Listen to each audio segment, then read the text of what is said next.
Welcome to The Explainer. You know, in 2026, if your AI is out of date, it's basically useless. So how do we fix that? That's what we're digging into today. The two biggest ways we give AI a connection to the real, up-to-the-minute world. All right, so before we get into the cool solutions, you got to understand the core problem with large language models, LLMs. This is really the whole reason we're even having this debate. Think about it like this. An LLM's brain is basically flash frozen on the day its training ends. It has absolutely no clue about what happened yesterday, let alone what's happening in your company right now. It's stuck working with old news. And to fix this, two major players have stepped into the ring, each with a totally different game plan. First, you've got RAG, which is kind of like a super smart search engine for the AI. Then there's long context, which is more like giving the AI a massive photographic memory.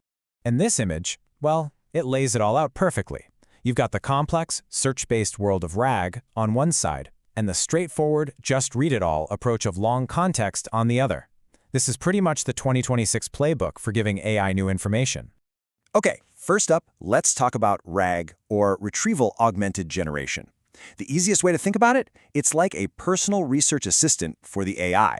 It zips out, finds the exact piece of information it needs, and hands it over right when it's needed. And we're not just talking about a simple keyword search anymore. Oh no. The standard in 2026 is what's called Graph RAG. This is huge because it doesn't just find words, it understands relationships, how people, projects, and ideas are all interconnected. So what does that actually let you do?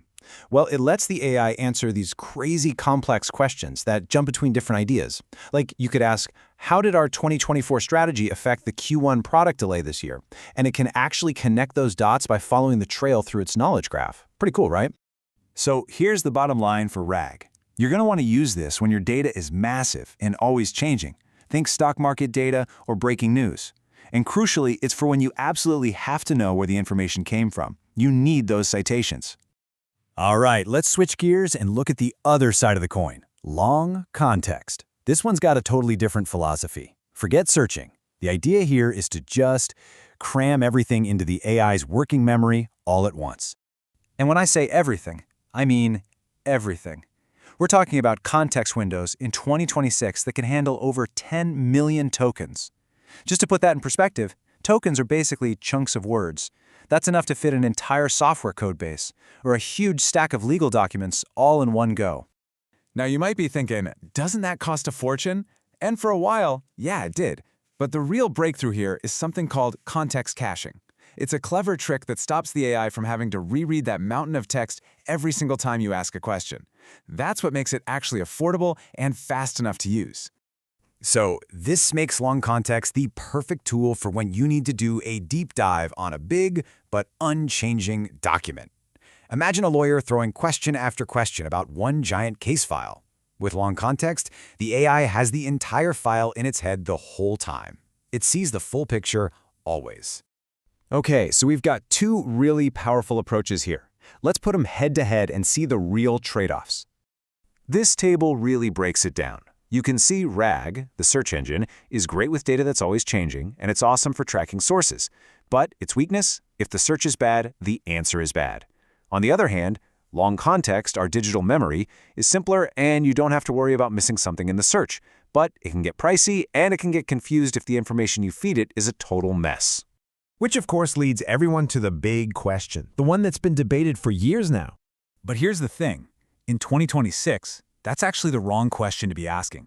The whole versus debate is kind of over.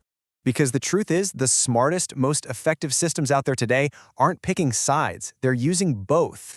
Yeah, the winning combo is a hybrid. You use RAG like a sniper to go get fresh, specific data points. Then you drop that info into a long context window so the AI can reason about it with a ton of background information. And of course, you use caching to keep it all running fast and cheap. It's the best of both worlds. Okay, so if the answer is use both, how do you know which one to lean on for your project? Let's break down a quick guide to help you decide. You're going to want to lean mostly on RAG if your data is super dynamic, always changing, or if being able to cite your sources is a non-negotiable. And finally, if your knowledge base is just astronomically huge. On the flip side, you'll want to lean more into long context when you're working with a big document that doesn't change much. Think analyzing a single novel or a set of legal precedents. Here, getting the full story, the whole narrative, is what really matters. And then you'll go for a full-on hybrid approach for the really complex stuff. We're talking about building those sophisticated enterprise assistants that need to pull up today's sales numbers and understand how they fit into the company's 5-year plan. You need both freshness and depth. Which really brings us to the most important takeaway of this whole thing. Summed up perfectly here, RAG and long context aren't enemies in a war. They're just different, complementary tools in the same toolbox. See, the real edge in 2026 isn't about picking a side.